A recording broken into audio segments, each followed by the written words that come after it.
The little girl raised her hand for just 1 second, but that very second saved her life.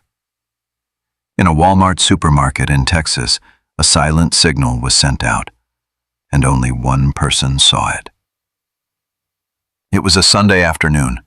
The sunlight over Cedar Grove, Texas, spilled across the small street like a pale yellow silk cloth. The breeze swept through the rows of trees, carrying the scent of dry grass, the earth, and freshly baked pastries from the small shop at the corner.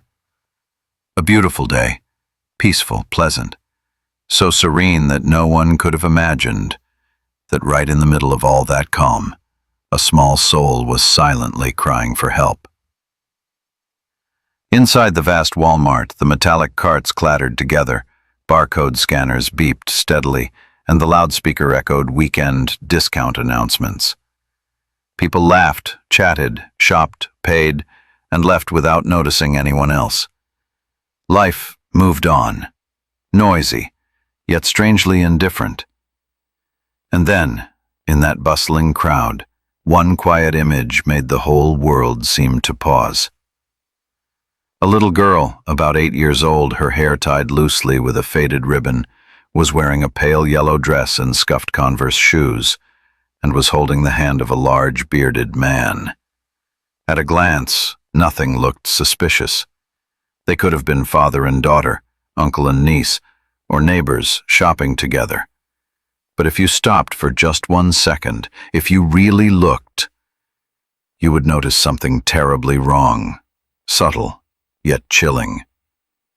Her eyes, big and round but missing the innocent sparkle every child should have. Instead, they carried a dull layer of fear and resignation. It was the kind of look that grips your heart the moment you see it, as if she were trying to say something but couldn't form the words. At the end of the cereal aisle, Ethan Morales, 38, a Houston police officer, was casually pushing his cart. Gray t-shirt, jeans, tired eyes after a long work week. He only meant to stop by quickly to grab a box of cereal for his little daughter at home, a small, ordinary habit like any other father's. Ethan had always believed that after all the cases and stressful days, he needed these simple moments. Just being a dad at the store, not a cop. He had no idea this remained staring straight at him, pleading, grasping for the last thread between darkness and light. Ethan swallowed hard, his heart pounded. Years on the force had taught him to stay calm in any situation. But this time, something was different. This wasn't a case file. This was a real child, alive, right in front of him. And she needed him now. There are cries for help that never make a sound. They live in the eyes, in gestures, and only those who pay attention will hear them. The ordinary calm of a Sunday afternoon slowly dissolved, replaced by a silent tension that everyone could feel. Something was about to happen. No one in the supermarket that day knew that a silent life-or-death battle was about to begin amid the soft background music and the gleaming shelves. Ethan froze, but his professional instincts quickly took over. He knew that even a single wrong move could make the girl vanish from his sight forever. He took a deep breath and pretended nothing had happened. His steps were light, unhurried, blending in with the crowd. He pushed his cart along, but his eyes never left them. The man, Ethan now noticed, was in his early 40s, thick-bearded, wearing a scuffed leather jacket. On his left wrist was a snake tattoo wrapped around a dagger, and the glass on his watch face was cracked. Tiny details, fragments of a puzzle, slowly came together in Ethan's mind. A man with a dark past, and a child who did not belong to him. The girl didn't speak, didn't cry. She simply followed, her head slightly bowed. But her small hand trembled, and each time Ethan's gaze brushed past, she glanced at him, a silent plea not to look away. Ethan touched the small earpiece hidden in his ear, his voice low, almost a whisper. Code 27. Possible child abduction. Walmart, Pine Avenue. I'm tailing them, keeping distance. A brief response came through the static. Copy that, Morales. Back up en route. Hold position. He nodded subtly, eyes locked on his target. The man began to quicken his pace, glancing around nervously, the look of someone afraid of being caught. Each time he turned, Ethan pretended to examine a product label, one hand pushing the cart, the other resting lightly on the holster at his side, a reflex born from years of facing danger. The air inside Walmart grew thick. The laughter and chatter were still there, but to Ethan, all the sounds faded, leaving only the pounding of his heart and the weight of each step. The man dragged the girl toward the frozen foods section, where the white lights glared down cold and metallic. The girl hesitated, deliberately slowing her steps. He tightened his grip, making her whimper, soft, barely audible, but enough for Ethan to see her face twist in pain. His chest tightened. He knew that a few more seconds of hesitation were needed. Ethan stepped forward once, his voice steady, deep, commanding. "Houston Police, stay right where you are." The man froze. The space around them grew eerily still. Only the faint hum of the freezer fans and tears dripping onto the tiled floor broke the silence. "She's my niece!" the man barked, voice cracking, eyes darting wildly. Ethan held his gaze, unwavering. His tone wasn't loud, but it carried the weight of someone who'd stared down countless liars. "Let go of her. Now." The man took half a step back, his hand still gripping the girl's wrist. Under the harsh white lights, Ethan saw red marks seared into her small skin. Just then, footsteps thundered in the distance. The backup team had arrived. 3 officers in blue uniforms closed in, surrounding the area. In that final moment, the man released her. The girl stumbled forward, and Ethan lunged to catch her.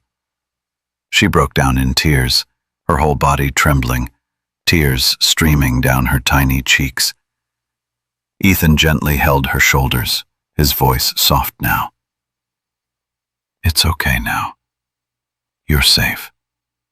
He can't hurt you anymore." She nodded through her tears, then clung to him, as if all the past day's fear shattered in that instant.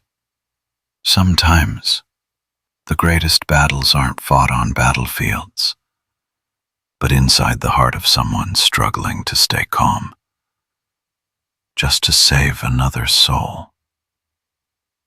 The tension reached its peak. The audience exhaled in relief, yet were still gripped by one haunting question. Who was the girl? And what really happened? When everything finally calmed down, only the girl's muffled sobs and Ethan's heavy breathing echoed under the cold white lights. People began to gather around, startled and confused, none of them understanding what had just happened. To them, it was just another ordinary Sunday afternoon. But to that little girl, it was the turning point between disappearance and salvation. A young officer approached carefully, handcuffing the kidnapper. The man said nothing, his head bowed, eyes empty. Ethan didn't look at him. He only looked at the girl in his arms, her small face red and swollen, her tiny hand still trembling. The same hand that had made the "help me" sign not long ago. "It's going to be okay, sweetheart," Ethan murmured, his voice slightly shaking, yet warm. "No one can hurt you anymore." The girl didn't answer. She just nodded faintly, tears streaming down her cheeks.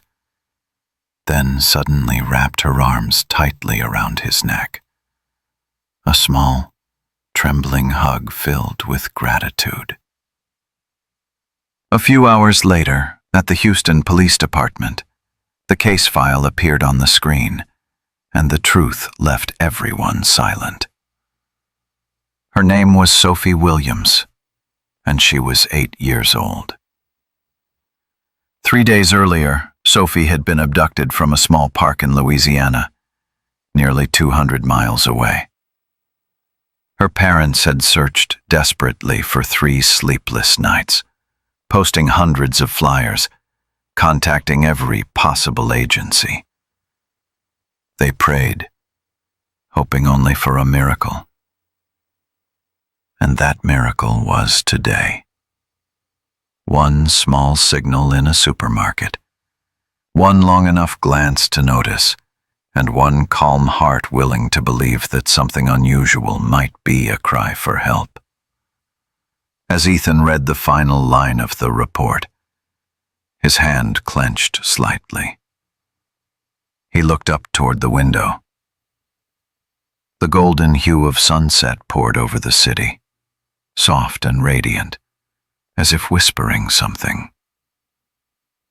He knew then, sometimes, the world changes simply because one person paid attention. The next morning, Ethan visited Sophie's family. Evening, as Ethan drove home, on the passenger seat sat a small gift Sophie had left him, a keychain shaped like a hand closing over a tucked-in thumb. The street lights shimmered through the windshield, reflecting off the tiny charm, glimmering like an unspoken reminder. He turned on the radio. A slow piano melody filled the car, and in his mind the image replayed. The little girl's raised hand in the supermarket, her pleading eyes, and the single fleeting second that had forever changed both of their lives. You don't need to be a hero to save a life. You just need to pay attention. The story of Sophie and Officer Ethan Morales spread throughout Cedar Grove. It wasn't just a kidnapping rescue. It was a wake-up call for all of us. In a world full of noise, sometimes the most important thing isn't to listen loudly, but to notice the quiet things others are trying to hide. A hand signal, an unusual glance, a child's moment of hesitation. Things that seem meaningless, yet can save a life. Be the one who notices. Be the reason someone sleeps safely tonight. Sometimes the smallest cry for help is the sound that saves the greatest silence. Have you ever walked through a crowd and suddenly felt a pair of eyes watching you? Not to be noticed, but to be saved. This world can be so noisy sometimes. We talk a lot, listen a lot, see a lot, but we rarely truly pay attention. And within the quiet spaces between all the things we overlook, sometimes a small soul is waiting for someone to notice them.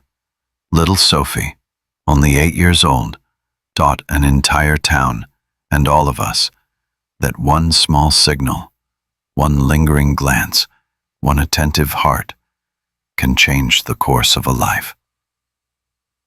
You don't need to be a hero. You just need to be the one who doesn't look away. If this story touched you, let it remind you that kindness still exists all around us, in the eyes we meet, in the gestures we notice, and in the quiet moments no one pays attention to. Sometimes, all you need to do is to notice a little more, because who knows, you might be the miracle someone is waiting for. Thank you for watching until the end. If you believe that goodness still lives in this world, please share this story, not so that more people know it, but so that more people notice.